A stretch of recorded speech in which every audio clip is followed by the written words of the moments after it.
Está no ar mais um programa Se Liga Mulher.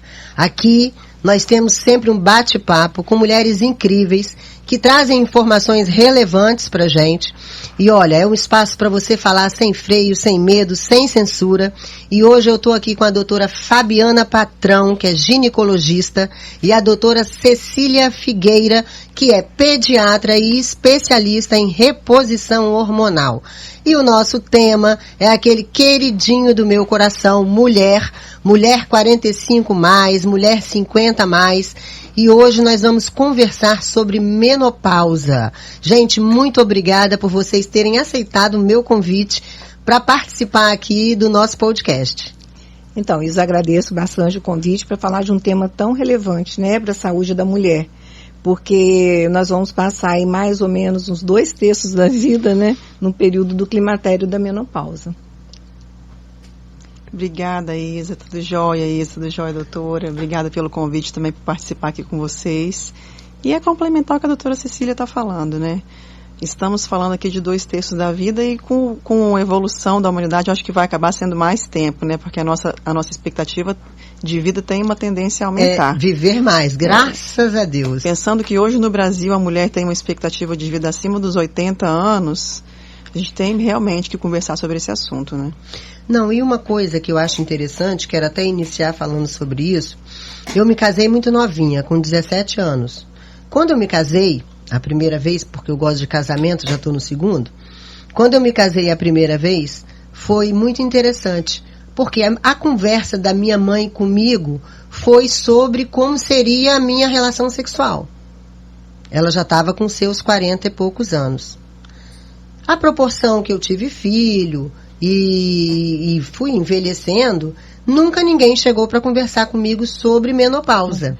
Como seria a menopausa, Como seria, né, a menopausa, até porque naquele momento, talvez ela nem estivesse vivendo ainda, né? Então ela também não sabia o que estava acontecendo. E esse assunto começou a surgir na minha vida a partir dos 45 anos, porque eu comecei a observar algumas mudanças no meu corpo.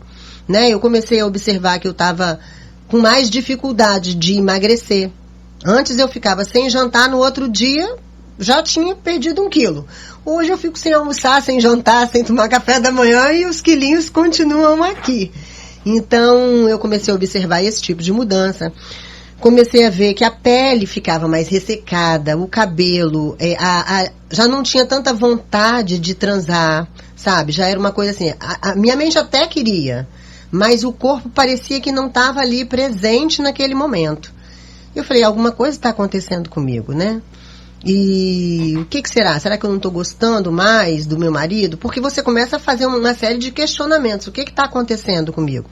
Então eu procurei meu ginecologista e ele falou, você está começando a entrar na menopausa. Então eu fui ler sobre esse assunto. E eu queria entender, queria que você, doutora Fabiana, falasse um pouquinho sobre a menopausa. A impressão que eu tenho é que as mulheres estão ficando na menopausa, entrando na menopausa cada vez mais cedo. É coisa da minha cabeça isso? Não, é verdade. Tem muitos estudos hoje falando a respeito dessa questão da evolução da humanidade de forma geral. A gente teve um aumento da alimentação industrializada, verdade, dos embutidos, dos transgênicos. A gente tem a questão dos disruptores endócrinos, não sei se às vezes é uma nomenclatura mais incomum, né? Mas que são substâncias que alteram a função dos nossos receptores endócrinos, que são os produtores hormonais tão importantes para a gente ter uma secreção hormonal adequada. Então, assim, tem algumas teorias e muitos estudos falando dessas situações aí da evolução da humanidade relacionadas ao aumento do índice da menopausa precoce, né? E complementando um pouquinho esse monte de sintoma que você falou que começou a sentir, a menopausa tem uma variedade muito grande, é um espectro muito amplo de possibilidades de sintomas. Às vezes tem uma mulher que sente uma coisa, outra sente tudo, a outra não sente nada.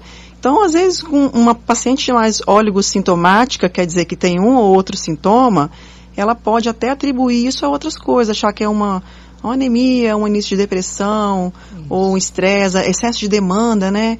Eu tenho muita demanda, eu sou mãe, eu sou esposa, eu sou filha, eu sou profissional, eu sou dona de casa, e acho que aquilo ali é um excesso de demanda, e tá lá, cheio de fadiga, e realmente decorrente de sintomas de declínio hormonal mesmo.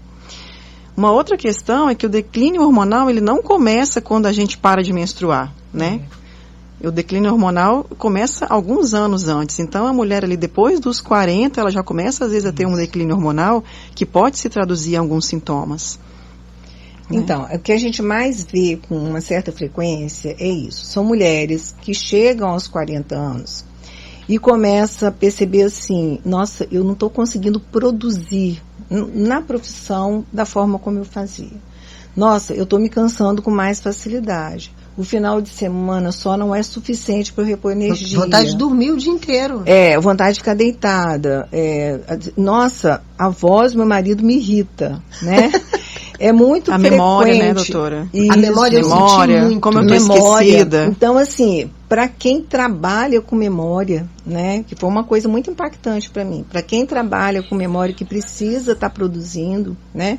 Ontem mesmo eu atendi uma contadora. Eu não conseguia, então essa Olha bem, questão, uma contadora precisa da cabeça. Precisa, e outra coisa, além da perda da memória, a perda da agilidade, o raciocínio rápido, você perde o raciocínio. Então fica difícil de aprender coisas novas e fica difícil de lembrar, né? Então essa parte aí, da cognição que a gente chama, né, que é do aprendizado, da inteligência, é uma parte que hoje, para nós mulheres que trabalhamos, né, que desempenhamos funções, é uma parte que muitas vezes limita a atividade, né?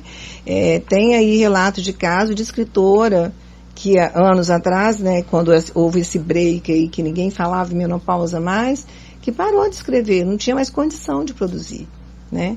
E lembrar que a gente tem um período ótimo dessa reposição. Depois ela pode acontecer? Pode, mas não vão ser os resultados tão bons quanto você inicia antes da parada que a doutora Fabiana falou. Uhum. Porque a menopausa é uma data, né? É a última menstruação. Eu só sei que ela aconteceu quando passou um ano, eu olhei para trás e eu não menstruei mais. Então aquela foi minha última menstruação.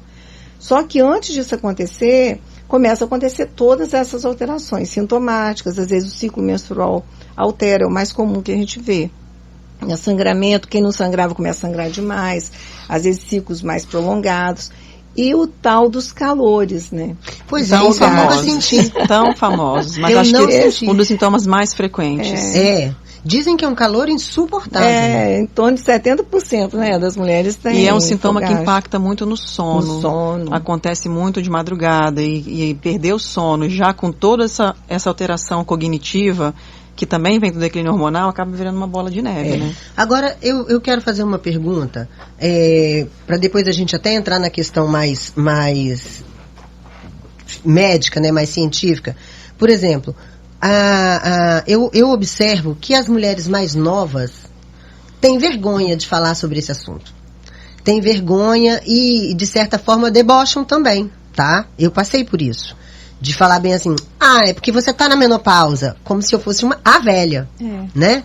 E elas não. E aí eu fico pensando, por que isso? Será uma questão de criação? Será que... E a criação quem dá somos nós, mulheres? Eu acredito, aí eu tô falando como mais velha aqui da história, né? Que tem um tabu com relação à menopausa, assim como tem um tabu com relação à conversa de mãe e filho no preparo do casamento. O que você teve é muito raro, né? Em relação ao envelhecimento também, né, doutora? Isso, e aí eu ia colocar. E existe um tabu com relação ao envelhecimento. O envelhecimento é inexorável. Você começa a envelhecer na hora que você nasce. É verdade. Né? Então é inexorável. Você só precisa saber assim, o que eu posso decidir. Eu não posso decidir não envelhecer. O que eu posso decidir é como eu quero envelhecer. Qual é o resultado que eu quero estar lá na frente, quando eu tiver 80, 90. O que eu estou fazendo aqui hoje para facilitar isso lá. Então, a reposição hormonal entra exatamente nessa questão. Porque, como a Fabiana colocou, é uma situação muito complicada, porque a gente deveria ser 1/3 da vida, a gente estuda pediatria, estuda adolescência, deveria ter 1/3 para estudar menopausa, né? Porque a população feminina é enorme. Verdade, né? E a gente não tem, assim, uma cadeira específica para estudar a mulher no período do climatério. Não vamos nem chamar menopausa, né? Nesse período aí dos 40, em diante, né? Então, como que é o comportamento? Porque tudo muda. E é um agravante porque ela está mais atuante no ponto de vista do mercado de trabalho, ela já está mais decidida de saber o que ela quer, né? Ela já definiu mais ou menos para ela o futuro e aí começa a faltar. Seria uma melhor fase da vida com uma grande limitação, isso aí, né? Exatamente. Mas eu acho que essa limitação, ela vem porque a gente não conhece, né? Tá vivendo aquela experiência e as pessoas, de certa forma, têm esse preconceito. Elas acabam apontando. Então, por exemplo, essa questão aí de ficar mais esquecida que me aconteceu, no meu trabalho, eu tive chefe meu que falava, tá tão desligada, hein? Presta atenção. Tá onde? Tá no mundo da lua? E não era. Eu sabia o que eu estava fazendo, mas naquele momento, vamos supor, eu tivesse que tirar o óculos daqui, eu ficava, eu via, eu sabia que eu tinha que tirar, mas era como se eu estivesse lenta, entendeu? E a partir do momento que eu comecei a fazer a reposição hormonal, eu fui sentindo uma melhora, que não é de um dia para o outro, né? Mas eu fui sentindo uma melhora em todos os aspectos. Isa, eu acho que essa questão aí do preconceito ou do tabu vem um pouquinho também da variedade da gama de sintomas desse período. Porque, por exemplo, tem mulheres que são realmente oligossintomáticas. E as mulheres andam muito em grupo e se preocupam muitas vezes com a opinião da amiga, do grupo que ela, né, do grupo social que ela vive ali. Então, de repente, uma mulher que só sente fogacho, ela vai ouvir a sua queixa de estar se sentindo fadigada, sem conseguir tirar o óculos do lugar, vai falar, mas eu não sinto isso, eu também estou na menopausa, eu acho que isso daí é preguiça dela, isso aí é desculpa para ela não produzir tanto, entendeu? Então, até o fato de ser um momento com uma gama ampla de possibilidades de sintomas atrapalha essa situação. E a gente tem essa tendência de olhar para o lado, né? E falar, poxa, mas com ela não está assim. Eu estou ganhando gordura abdominal. Essa fase do declínio hormonal, ela tem uma tendência a gente ter um ganho de gordura, a gente muda o padrão, né? A mulher mais jovem com hormônio tem um padrão de gordura mais mais perna, ele culote. Vai sendo mais distribuído. Isso, e muda para o maçã, que é mais uma gordura abdominal. Aí ela tá lá na academia com a amiga e, poxa, mas eu não consigo perder essa barriguinha mais. Mas a minha amiga também tá na menopausa e perde. Então isso aqui não é da menopausa. Então eu acho que isso também ajuda. Tá? Além disso tudo, grande parte desse mito aí é pelo próprio desconhecimento. Então, é o que nós estamos tentando fazer aqui, levar para as pessoas, a informação. Né, porque todo dia nos consultórios, né, no meu de todos, chegam as queixas. É desconhecimento da população e também tem muitos profissionais que ainda não estão, né, alertados para essa questão, né? Quando isso inicia, ou tabus como só pode tratar depois que tiver a menopausa, só pode tratar quando parar de menstruar. Ou só por um tempo específico, ou a partir de um tempo específico, isso, né? Agora, além da reposição hormonal, o que mais a gente deve fazer para poder ter uma vida mais bem vivida, mais ampla, com mais dignidade nesse momento? Então, olha lá, vamos lá. Tem uma máxima que a gente sabe que, assim, quando a mulher está precisando de muito hormônio, é porque não é hormônio que ela está precisando. Vou explicar por quê. Se eu preciso, na sua reposição, aumentar muito as suas doses de hormônio para você ficar bem, é sinal que o resto do seu organismo, que não depende exclusivamente do hormônio, não está funcionando legal. Então, vamos lá. Sono adequado, hidratação, atividade física e nutrição adequada. Então, a nutrição adequada é a base de tudo. Eu não posso pegar uma mulher que está com a barriguinha, né, sedentária, ou um pré-diabetes já, e botar hormônio. Não é isso. Eu tenho que consertar né, o modo de vida dela. Então, assim, tudo depende do hábito de vida, tudo. Tudo que a gente for falar aqui é como se o hormônio fosse a cereja do bolo, entendeu? Entendi. Eu só dar o hormônio, não trabalhar a sua fábrica de energia dentro da célula, que é a mitocôndria, não trabalhar o exercício físico adequado para quem faz, que não é sair correndo em desespero, é a musculação, fortalecimento muscular, fortalecimento ósseo. Isso eu estou fazendo. Então, se você não for trabalhando, e a nutrição eu acho que é 80% do que a gente precisa. Suplementos? Suplementos, sim. todos que forem adequados, né? A gente entender que também não tem uma fórmula específica. Todo mundo tem que usar a coenzima Q10. Não, nem todo mundo. Depende de que situação você... Todo mundo tem que usar ômega. Nem todo mundo. Então, é muito específico, porque é para cada pessoa. E, às vezes, a gente pega, assim, as pessoas usando doses hormonais enormes e a pessoa não está respondendo, mas não está respondendo porque esse não é aquilo que ela está precisando, né? É preparar o terreno. Eu tenho que preparar o terreno para o hormônio vir. Então, a menor dose possível para te dar o melhor efeito, né? Entendi. Agora, doutora, eu sei que é uma das suas especialidades, eu queria falar um pouquinho sobre isso, porque é uma tendência, eu tenho visto muitas mulheres fazendo e procurando se informar, né? As pessoas fazem reposição hormonal e aí a gente tem também o laser íntimo, né?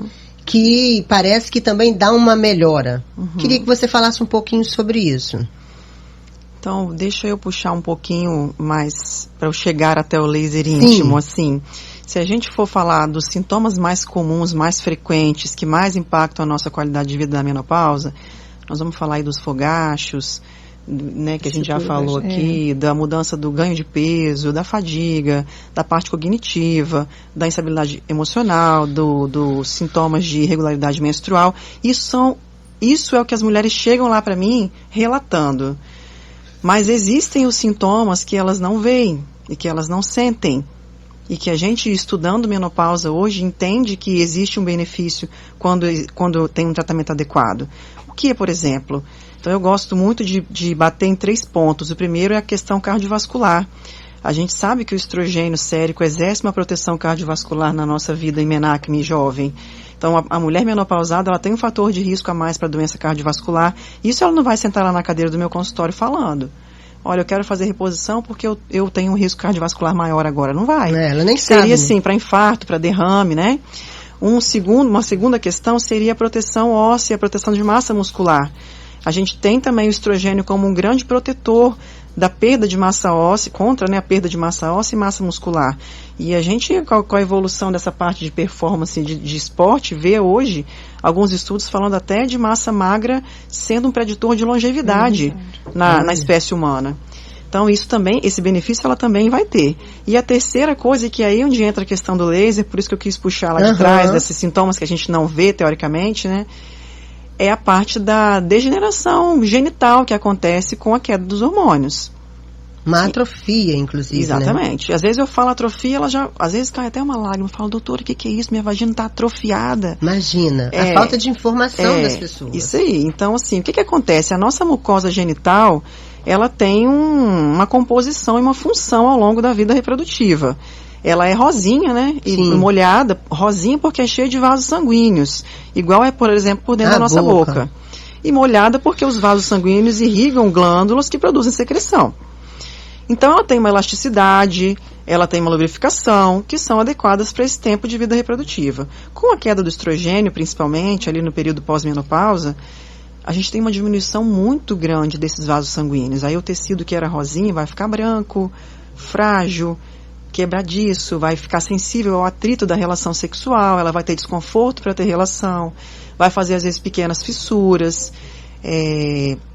Quando você diminui a irrigação, os ligamentos que seguram ali os órgãos da pelve e os ligamentos que seguram a continência urinária, eles ficam mais frouxos porque eles não têm uma irrigação adequada. Então começa a fazer xixi toda hora, tem um escapiozinho de urina quando tosse, quando espirra, mais infecções recorrentes, porque se não chega sangue também não chegam células de defesa naquela região, mais vaginites recorrentes. Então todos esses sintomas que eu estou falando aqui, a gente costuma chamar de síndrome urogenital por privação hormonal, que pode acontecer às vezes em outros momentos da vida da mulher, mas é mais severa, né, no período da pós-menopausa, que é onde acontece a falência definitiva dos ovários. Para isso, a gente tem a reposição hormonal como bom tratamento, mas às vezes ela não chega tão bem nessa região. Então a gente tem agora, para a ginecologia, a tecnologia ganhando um espaço muito grande, que é a questão do laser vaginal. Né, já é muito usado em outras especialidades, dermatologia, angiologia, já sabem o benefício do laser há muito tempo, e agora para a gente também tem essa possibilidade. A função do laser seria, então, recuperar essa vascularização adequada, estimular a produção de fibras de colágeno, que vão melhorar a elasticidade do canal vaginal, né? Melhorar a lubrificação, então melhorar o desconforto da relação sexual, melhorar a dor, melhorar as infecções de urina recorrentes, melhorar as vaginites recorrentes, inclusive a questão da incontinência urinária, que a gente tem já hoje um monte de estudo embasando o uso do laser vaginal como tratamento para incontinência urinária leve a moderada. É muito interessante, né? A gente está vivendo um momento, nós, nesse século aqui, 21, eu penso que nós estamos vivendo um momento de grande valia, porque a tecnologia está aí, a informação está aí, quem busca acha, né? E para a medicina, cada dia mais tem uma novidade que beneficia o paciente. Então, assim, você imagina bem, na época das nossas, sei lá, triavó, tataravó, que dificuldade que não era viver. Aliás, muitas nem chegavam na menopausa, morriam antes. Por isso, né? A expectativa de vida aumentou, né? Por isso. Então, assim, a expectativa de vida aumentou. Pra gente é uma vantagem. A minha mãe tem uma amiga que a avó dela tá com 102 anos. Então, assim, olha que legal. Eu quero chegar lá. Bacana isso, né? Queremos. Não, queremos chegar lá. E é legal chegar lá saudável, isso aí, né? Podendo andar, podendo caminhar. Então, todas essas questões, elas passam pelo hormônio, mas passam pelos hábitos de vida. Pelos hábitos, né? de vida. É fundamental isso. Se não mudar os hábitos de vida, assim, com toda a reposição, com toda a tecnologia que a gente possa oferecer, mas não, é muito triste você pegar uma pessoa com 40 anos com pré-diabetes, né? Eu costumo falar no consultório que existem as candidatas para reposição hormonal e para o tratamento da menopausa. Que às vezes chega lá, né, paciente com obesidade, tabagista, às vezes até preocupado com a relação do câncer de mama, que é portadora de outros fatores de risco que são muito mais associados ao câncer, né? Então ela não vai ser uma candidata a tratar e a passar pela menopausa de maneira mais saudável. Ela precisa, né, de ter essa abordagem integral que a doutora Cecília está falando aqui. Gente, olha, eu agradeço muito a participação de vocês. São 25 minutos, passa muito rapidinho, né? Dá vontade de conversar mais. Dá vontade, porque é um tema muito vasto, é um tema, assim, que tem muita coisa pra gente falar. E eu quero deixar, assim, o convite já aberto para, numa outra oportunidade, vocês voltarem e nós conversarmos mais sobre esse assunto, porque não é uma questão apenas de agradar, é uma questão de necessidade. É uma necessidade nós falarmos sobre menopausa, nós falarmos sobre mulher e mostrar que é possível viver mais e melhor.